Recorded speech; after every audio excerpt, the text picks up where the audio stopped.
반도체 슈퍼 사이클이 정점에서 내려왔나? 뭐 지금의 추세로 본다 그러면 정점이 언젠가는 올 거고 정점에 거의 다 왔다. 혹은 정점이라서 이제 내려갈 일만 남았다. 심리적인 작용들이 많이 들어왔기 때문이라고 생각을 하고 있습니다. 새로운 시장이 만들어진다 라고 할 때는 항상 테크 진영과 전통적인 금융 진영 사이에 파워 게임이 있었어요. 헤게모니 싸움의 현장이 지금 AI 반도체로 옮겨오고 있다고 생각을 합니다. 이런 파워 게임이 사실은 남의 나라 문제가 아니고 이게 결코 지금 강 건너 불구경할 만한 사안은 아니다라고 생각합니다.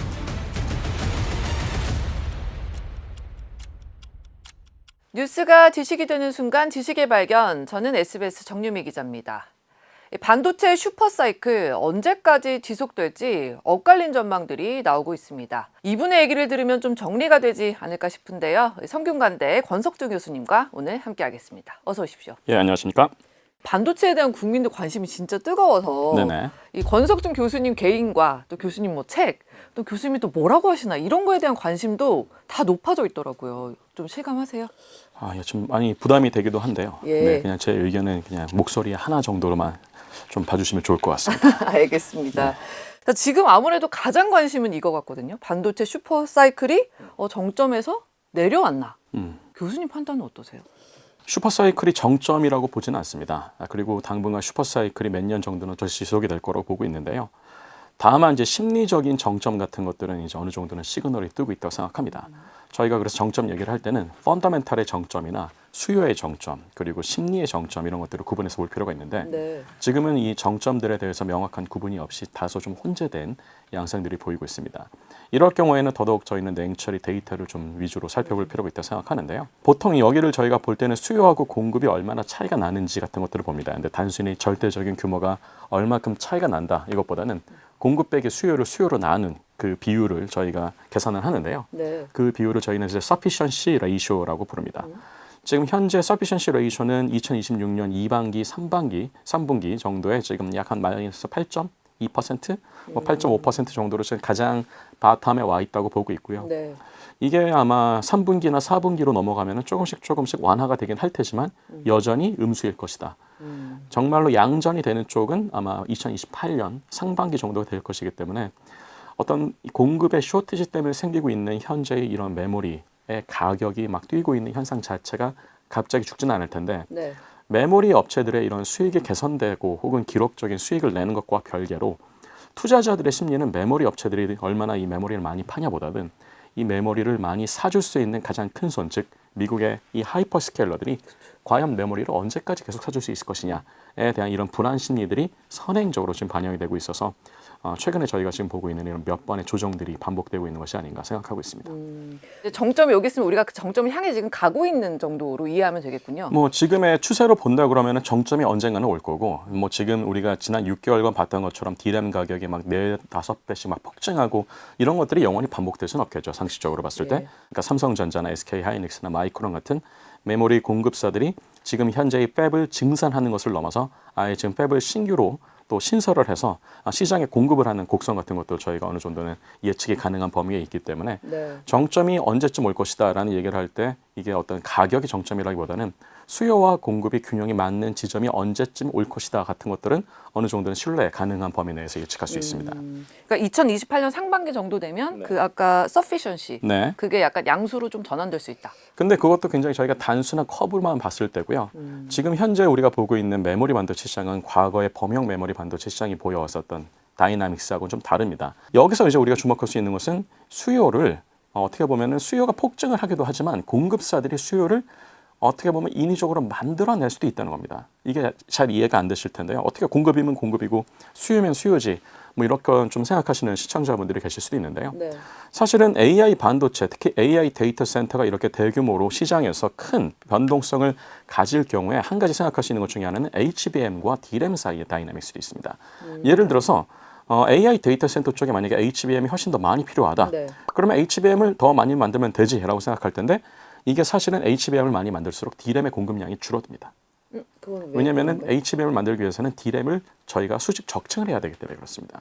그러니까 예를 들어서 HBM 웨이퍼 하나 만들 때 D램 웨이퍼는 3장에서 6장이 들어가는 거죠. 그럼 HBM을 많이 만든다, HBM 공급 수요를 늘린다. 이거는 조금 더 시장 관점 전체에서 본다 그러면은 D램의 공급량이 줄어들 수도 있다. 그럼 D램 공급량이 줄어드는 것을 대비하기 위해서 이것을 또 대량으로 사야 되는 업체들은 D램의 수요를 갑자기 먼저 땡겨오겠죠. 이런 것들이 어떻게 보면은 예전에 잘 보이지 않았었던 이 메모리 반도체, 특히 AI 전용 메모리 반도체가 비중이 커지면서 생기고 있는 복잡한 동력학이라고 볼 수 있습니다. 근데 사실 이제 반도체 피크아웃 얘기가 요새 좀 더 잘 들리는 게 네. 주가 때문에 그런 것 같아요. 네. 삼성전자 하이닉스가 고점을 찍고 많이 내려왔고 오늘 저희가 월요일 오전에 지금 녹화를 진행하고 있는데 지금도 지금 내려가고 있더라고요. 네. 주가는 어쨌든 미래 가치를 선반영한다고 하는데 정점에 거의 다 왔다. 혹은 정점이라서 이제 내려갈 일만 남았다. 사람들이 이렇게 생각을 하는 거죠. 네네. 수요와 공급이 매칭이 되는 시점은 분명히 존재할 것이고 대부분 저희가 선반영이라고 부르는 한 2, 3분기 정도로 선행해서 이 투자자들의 심리에 좀 반영이 되는 것들이 있어서 여기에 들어오는 것도 있고요.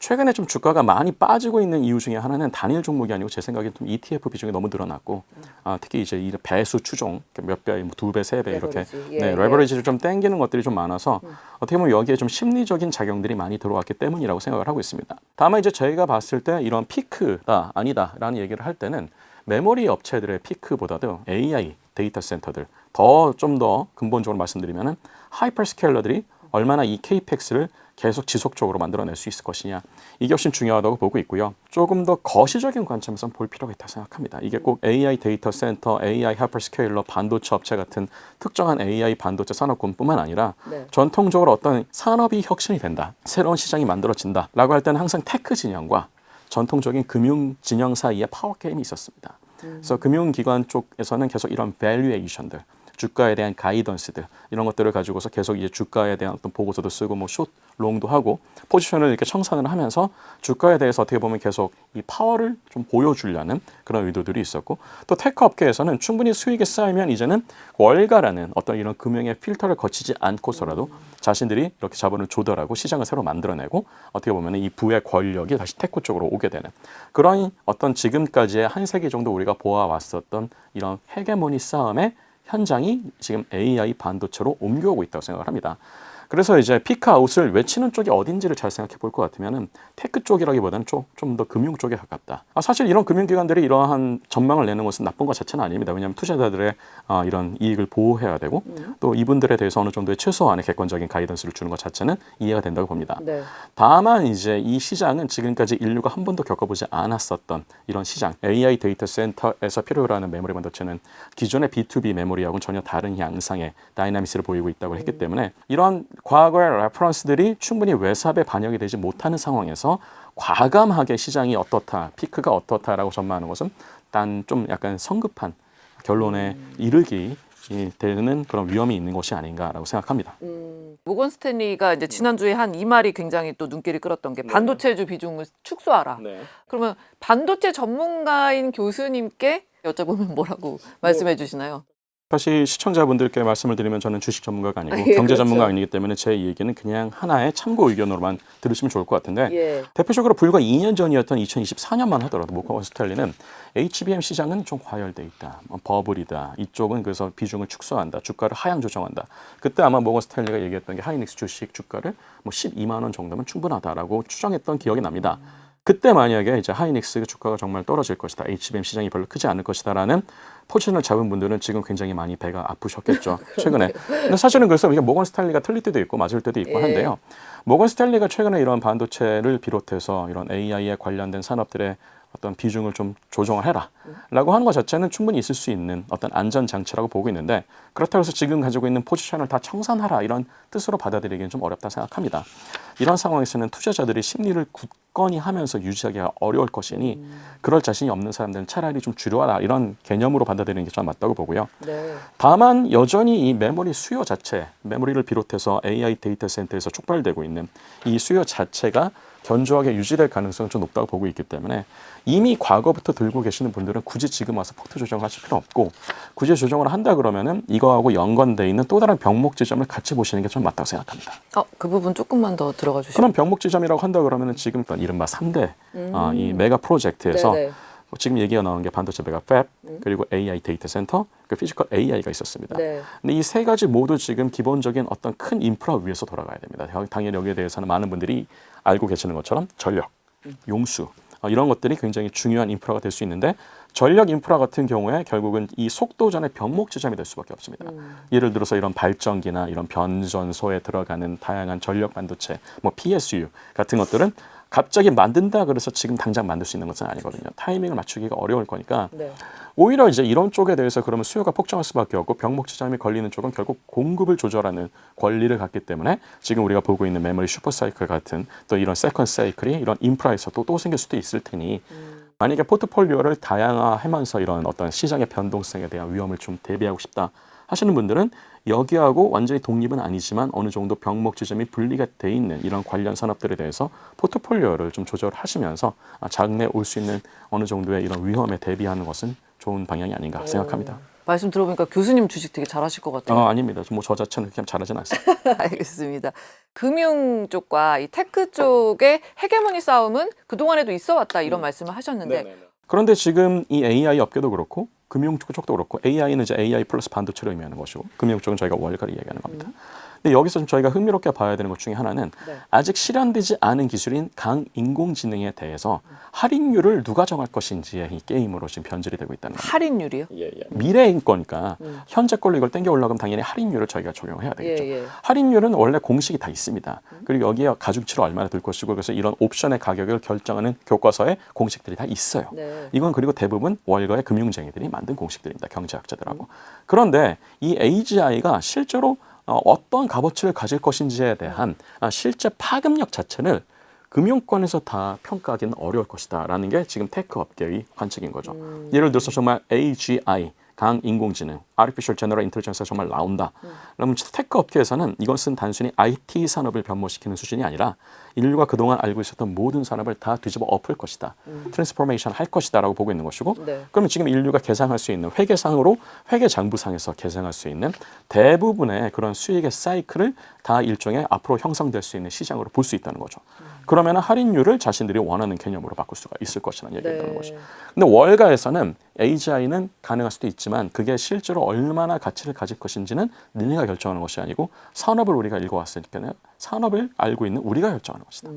그리고 여기에 대해서 돈을 빌리고 싶으면 우리를 찾아와야 되고 이 밸류에이션에 대해서 만약에 우리 쪽에 파워게임에 따르지 않을 것 같으면 우리는 너네를 버벌이라고 부를 것이다 라는 시그널들이 나오고 있는 거죠. 이런 파워게임이 사실은 남의 나라 문제가 아니고 이게 우리나라의 이런 메모리 반도체 업계를 비롯한 이른바 지금 우리나라의 특히 이 메가 프로젝트의 핵심 논리가 되는 가장 핵심 논거 중에 하나가 되고 있어서 이게 결코 지금 강 건너 불구경할 만한 사안은 아니다라고 생각합니다.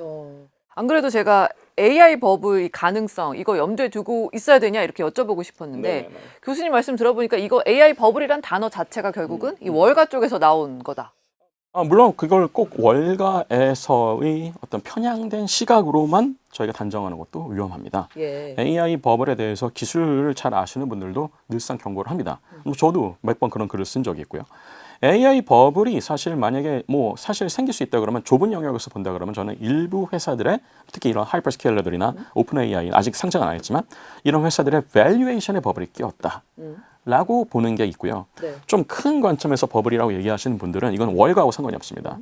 AI가 중요하다는 건 알겠는데 이게 정말 그렇게 지각 변동을 일으킬 정도의 게임 체인저로서의 그런 혁신이 맞냐? 정말 산업을 다 바꾸는 게 맞냐? AGI라는 개념이 지금 당장 실현이 될 수 있는 이런 가시권 안에 들어있는 로드맵에 있는 게 맞냐? 그것도 있고 저처럼 반도체를 좀 더 멀리 보는 사람들은 반도체 자체가 사실 2040년대 초 혹은 2030년대 말 정도에는 기술적인 한계에 부딪힐 수도 있다. 물리적 한계에 봉착할 수도 있다. 그러면 그 다음에 연산이 필요한 경우는 어떻게 할 거냐? 그럼 훨씬 더 큰 가격을 지불해서 훨씬 더 비싸고 에너지를 많이 잡아먹는 반도체를 쓸 것이냐? 아니면 이것을 극복할 수 있는 새로운 뭔가가 나올 것이냐? 아무도 그런 상황을 예측하기가 어려운 상황에서 계속 이 산업이 커질 것이다. 이 산업은 지속 가능할 것이다. 얘기하면은 여기에 대해서도 또 버블에 대한 어떤 위험, 위기론 같은 것들이 나올 수 있죠. 그래서 밸류에이션만 좀 초점을 맞춰서 보는 측은 아무래도 이제 금융권에서 나오는 그런 버블 위기론이라고 볼 수 있을 것 같고요. 네.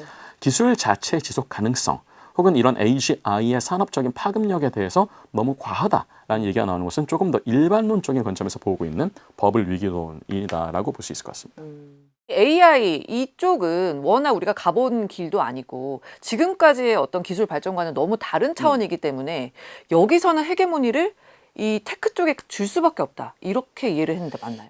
뭐 줄 수밖에 없다 이런 한정적인 표현은 과학자들은 굉장히 꺼려하는 표현들이고요. 뭐 사실 그럴 가능성도 있고 그리고 또 월가가 그동안 100년 넘게 이 금융시장을 지배를 하면서 자본의 조달부터 시작해서 자본의 확산, 자본의 회수 이런 쪽의 논리들 회계장부에다 숫자 쓰는 것은 여전히 월가가 다 결정하는 것이고 특히 이런 테크 업체들이라 그래서 주식을 발행하지 않을 수 없는 것은 다 아니기 때문에 그리고 이들도 아무리 영업 현금 흐름이 확보가 됐다 하더라도 지금 곡간으로 비워자면 곡간이 거의 지금 날아가고 있는 상황이거든요. 네. 그 천하의 구글도 이제는 지금 회사채를 발행합니다. SPV를 하고요. 그야말로 지금 고리에 막 17.5%짜리 뭐 오픈 AI 같은 경우에는 수익에 대한 이런 쉐어링을 담보 잡아서 아예 이것을 갖고 오기도 하고 그래서 만약에 이들이 그렇게 계속 연간 수천억 달러씩의 케이펙스를 계속 집행한다. 그러면 이제 뒤에서 조용히 웃고 있는 쪽은 월가가 될 것이다. 사실은 이제 여기가 어떻게 보면은 굉장히 숙제를 뒤로 미루고 있는 거죠. 즉 월가는 숙제 검사를 할 날만 기다리고 있는 겁니다. 회계장부상에서 이게 실제로 반영이 된 게 맞냐, 이 밸류에이션이 맞냐, 수익의 창출 흐름이 나오는 게 맞냐, 그리고 너네가 자꾸 얘기하는 피지컬 AI가 실제로 로보틱스나 모빌리티 외에도 정말 리얼 월드에서 제조업에서 그야말로 새로운 수익을 창출하고 비용을 낮춰서 혹은 인건비를 절약해서 새로운 공급망을 만들면서도 안정적으로 유지될 수 있는 경제를 만드는 게 맞냐 이런 것들을 계속 연 단위로 분기 단위로 검사를 하려고 할 거고요. 테크 업체들은 이거는 월가에서 측정하기가 어려운 정도의 거의 무한대에 가까운 규모다. 규모가 분자가 너무 커져버리니까 분모의 숙제 검사를 아무리 많이 한다 그러더라도 우리는 이 시장 자체에서 이 버블이라 볼 수가 없다라고 하는 쪽으로 아마 이제 버티려고 하겠죠.